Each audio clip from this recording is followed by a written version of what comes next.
Yapo maswali mengi ambayo watu wengi wanajiuliza kuhusiana na kifo cha Gaddafi. Ni nani ambaye alihusika kulipa NATO haki ya kumuua Gaddafi? Vladimir Putin anauliza. Jina langu naitwa Ezekia Mtewere kutoka hapa Baharia TV. Usisahau kusubscribe, kulike, kushare pamoja na kucomment. Mnamo tarehe 17 Machi 2011, Baraza la Usalama la Umoja wa Mataifa lilipitisha azimio nambari 1973 ambalo liliidhinisha matumizi ya nguvu ya kijeshi ili kulinda raia wa Libya na kuanzisha marufuku ya anga no-fly zone. Azimio hilo liliwezesha kuingilia kati kwa majeshi ya NATO na muungano wa mataifa mbalimbali, ikiwa na lengo la kumlazimisha Gaddafi kuondoka madarakani na kuzuia mateso kwa raia. Baada ya azimio la UN, NATO ilianzisha operation itwayo Operation UNIFIL Protector tarehe 31 Machi 2011. Lengo kuu la operation hii lilikuwa ni kulinda raia wa Liberia na wa Libya dhidi ya mashambulizi ya Gaddafi, kudhibiti anga ya Libya na kupiga vituo muhimu vya kijeshi vya Gaddafi. Ikumbukwe Putin alikuwa rafiki wa Gaddafi. Fahamu mchakato wa vita ya wananchi dhidi ya Gaddafi mnamo mwaka 2011 ulioidhinishwa na NATO. Mchakato wa vita ya wananchi na mapinduzi dhidi ya Gaddafi yapoje? Katika mwaka 2011, vuguvugu na mageuzi lilionea katika nchi za kaskazini mwa Afrika Mashariki ya Kati. Watu walikuwa wamechoshwa na utawala wa Gaddafi na maandamano dhidi yake yalizidi kuongezeka. Maandamano hayo yaligeuka kuwa vita ya wananchi, ambao vikundi vya upinzani viliunda makundi ya kijeshi na kuanza kupigana vikosi vya Gaddafi. Vita hivyo vilianza kwa maandamano ya amani, lakini yaligeuka kuwa machafuko makubwa baada ya Gaddafi kutumia nguvu ya kijeshi kupambana na waandamanaji. Baada ya kupambana na waasi kwa miezi kadhaa, Umoja wa Mataifa ulijibu kwa kupitisha azimio la kuanzisha operesheni ya kijeshi ya kuzuia Gaddafi kuendelea kutumia nguvu dhidi ya raia. Nchi za magharibi ikiwemo Ufaransa, Uingereza na Marekani zilianzisha mashambulizi ya anga dhidi ya vikosi vya Gaddafi na kutoa msaada kwa waasi waliokuwa wanapigana dhidi yake.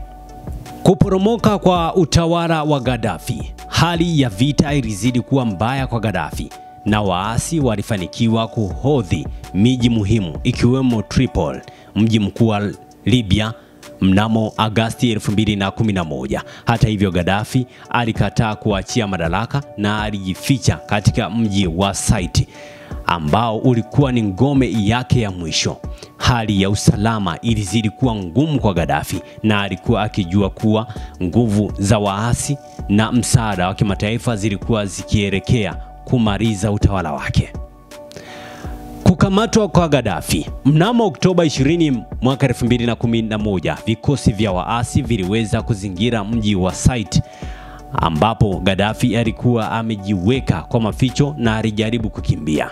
Gaddafi alikamatwa akiwa kwenye hali ya kutokuwepo kwa msaada. Kulikuwa na mapigano makali kati ya vikosi vya waasi na wanajeshi wa Gaddafi. Wakati wa kukamatwa kwake, taarifa zinasema kuwa alikamatwa akiwa na majeraha na alikuwa kwenye mazingira ya mapigano. Wakati mapigano ya vita huko Sirte, Gaddafi alikamatwa na waasi wa Liberia na wa Libya ambao walikuwa wanapigana kumng'oa madarakani. Alikimbia mji wa Sirte ambapo aliweza kushikilia kwa muda mrefu, lakini aliangushwa na waasi kwa msaada wa mashambulizi ya anga kutokea NATO. Wakati wa kukamatwa kwake, Gaddafi alikufa kwa risasi katika mazingira tatanishi. Hata ingawa NATO ilichangia kuondolewa kwa Gaddafi madarakani kwa njia ya kijeshi, haihusishi moja kwa moja na kifo chake. Kifo chake kilitokea katika kipindi cha vurugu wakati wa kukamatwa kwake na waasi. Mauaji ya Gaddafi. Baada ya kukamatwa, Gaddafi alikuwapo kwenye hali ya kutokuwa na alionekana kuwa na majeraha makubwa kwenye mwili wake. Kuna picha na video za matukio hayo ambapo inadhihirisha kuwa Gaddafi aliteswa kabla ya kuuawa. Picha hizo zilionyesha Gaddafi alionekana akiwa kwenye hali mbaya, na baadhi ya ripoti zinadai kuwa aliuawa kwa kupigwa risasi wakati akiwa mikononi mwa waasi. Hakukuwa na maelekezo wala maelezo rasmi ya jinsi alivyokufa, lakini video zinazozagaa zinaonyesha kwamba alikufa baada ya kukamatwa na kudhalilishwa. Matokeo ya kifo cha Gaddafi. Kifo cha Gaddafi kilikuwa ni tukio la kihistoria, kwani kiliashiria mwisho wa utawala wake wa kiimla na vita ya Libya.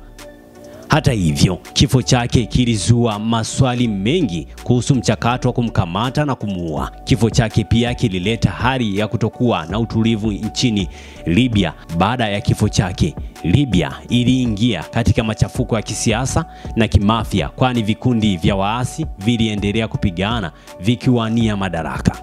Sasa Libya baada ya kifo cha Gaddafi ikawaje? Kama ilivyokuwa katika nchi nyingine zilizopita na zilizoweza kupata mapinduzi ya Arab Spring, kifo cha Gaddafi kilizaa migogoro mingi ya kisiasa na kiuchumi nchini Libya.